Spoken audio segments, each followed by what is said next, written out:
Welcome to Sustainable News. Good news, maybe even great news. But first of all, if you like this program, please hit those buttons like and subscribe. So starting off with Bitcoin and Ethereum. At the moment, only 25% of the energy that goes into Bitcoin mining is renewable energy. And one analysis found that the average single NFT transaction produced 48 kilos of CO2. And that's the equivalent of burning 18 liters of diesel. So these transactions are estimated to consume over 300 terawatt hours of electricity annually, and that is more than global data center consumption and more than countries such as Thailand. Another article actually says over 95 million tons of CO2 per year, and they compare it to a country as Nigeria, which is even bigger. So putting it in perspective, data centers, they serve billions of people. And currently, there's only about 300 million cryptocurrency users. So why does Bitcoin have such a high energy consumption? Well, the main cause so far is an inefficient mining system or consensus mechanism. It's known as proof of work, POW. So to verify transactions within its decentralized structure, Bitcoin requires computers dedicated to mining cryptocurrencies to solve increasingly complex mathematical problems. And many miners, they compete simultaneously to see who can certify a transaction first. And then as a reward, they get paid in the form of Bitcoins. So you may wonder, what is that great news? Well, Ethereum, and that's the world's second largest cryptocurrency, right behind Bitcoin, has now fundamentally changed the way it works. So what did they change? Well, they changed from proof of work to proof of stake to validate crypto transactions. And that means that it does not require high-powered computers. It does not require intensive energy consumption because any user can act as a validator by using a computer to create a node. Environmentally, that means that the proof-of-stake consensus mechanism is expected to cut energy consumption by more than 99.9%. So the POS nodes only use a little bit more energy than a laptop, that is opposed to the equivalent of burning 18 liters of diesel for a transaction.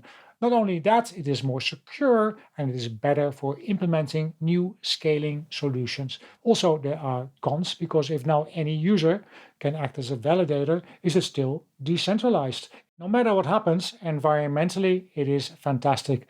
As a matter of fact, China banned crypto trading and mining a couple of years ago, and they said one of the main reasons was mining is hurting global environmental goals. Now, other cryptocurrencies will have to follow or face being left behind.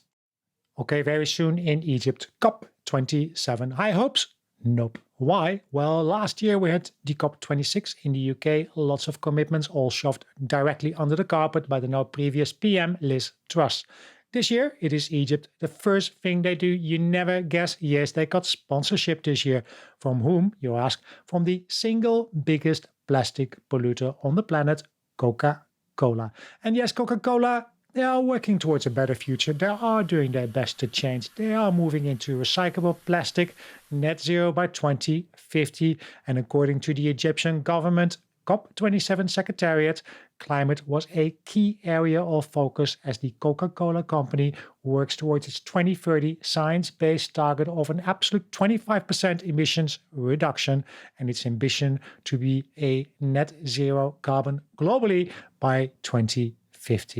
That said, according to the BBC, Coca-Cola was the most polluting brand in an audit of global plastic waste. And that was 3 years ago, in 2019. Environmental activists, they say Coca-Cola produces 120 billion single-use plastic bottles a year, 99% of which are made from fossil fuels. Okay, they have moved to what they call recyclable plastic bottles, but they are still the biggest plastic polluter on the planet. Now, why on earth would you make them the sponsor of COP27? I have the feeling that the Egyptian government, COP27 Secretariat, as well as the United Nations, are not really in touch what's going on in people's mind. Coca-Cola may be working towards net zero by 2050. I have zero hope for this upcoming summit.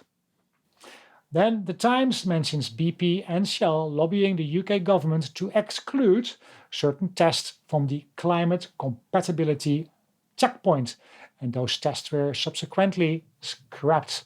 And this is just a case study in how fossil fuel companies continue to shape the government policy. And then last week was an article in The Guardian talking about social media greenwashing by fossil fuel interests are rampant. That study was commissioned by Greenpeace Netherlands and involved analyzing text images of 2,300 posts, and it was by 22 of Europe's largest car makers, fossil fuel producers, airlines. Okay, let's talk about these companies. They're spending millions and millions lobbying to block climate change policies. Why? Well, I have noticed this firsthand. I am on the LinkedIn platform. I'm a member of a group there called Climate Change I Care. Posted quite a few posts every day. Just one, mainly facts, always positive. And I had one person or two people posting comments. One of them, I'm going to name him, Noam May-Eras, works for Aecom.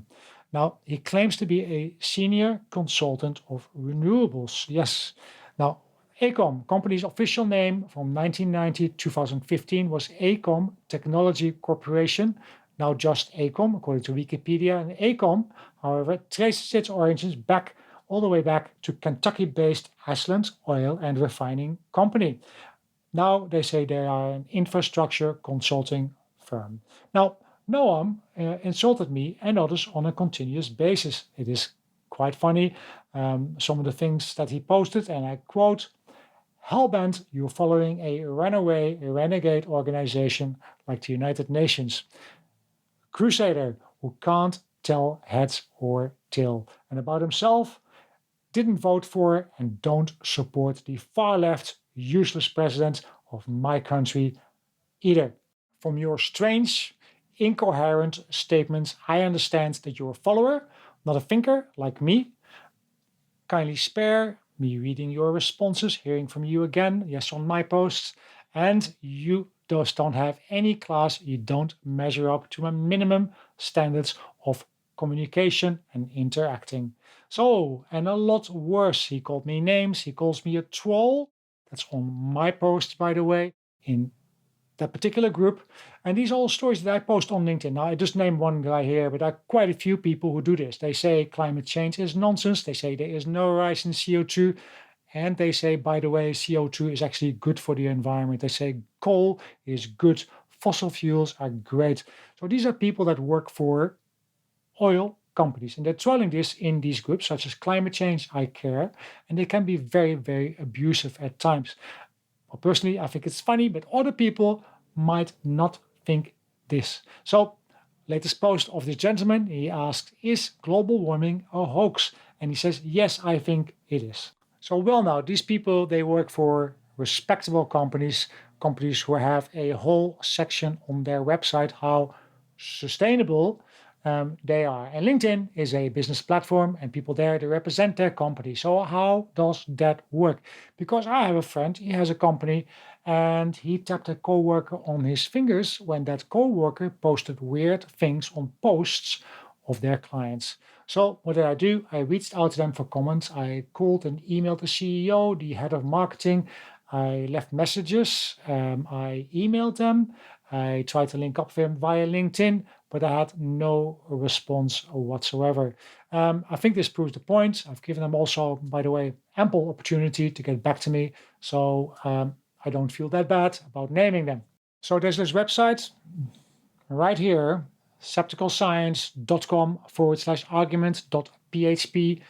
It will give you arguments, the easiest arguments to use for debunking these people, for debunking global warming and climate change myths. So if these people say there's no consensus for global warming, 97% of climate experts agree that humans are causing global warming. There's further links there in case you need more. There's about 220 different cases there. If they say CO2 is plant food, How can it be bad if plants thrive on CO2?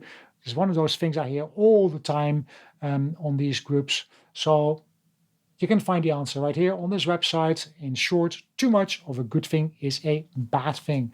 And to be honest with you, I don't know about you, but I do not want to live in a greenhouse. Then something totally different, but I'm helping out a charity here in the UK. It's a charity organization, Nubian Jak Community Trust. They're putting up statues, blue plaques. They're profiling and honoring people of African heritage, pioneers who have defined the landscape of the past. They have been forgotten, but they can still have an impact today. They should not have been forgotten. In the UK, they just were sponsored by Sony Music Entertainment Social Justice Fund for 5 plaques, which is absolutely great. And why is this important? Well, these people that have been forgotten, their stories, they can help tell children, young adults, adults who they can and who they must become in order to change the world. Each time we install a blue pack, I feel that we've recognized somebody historical who's made a change for the African community and for those people who have been impacted by the works of the people that we raise the blue plaques for.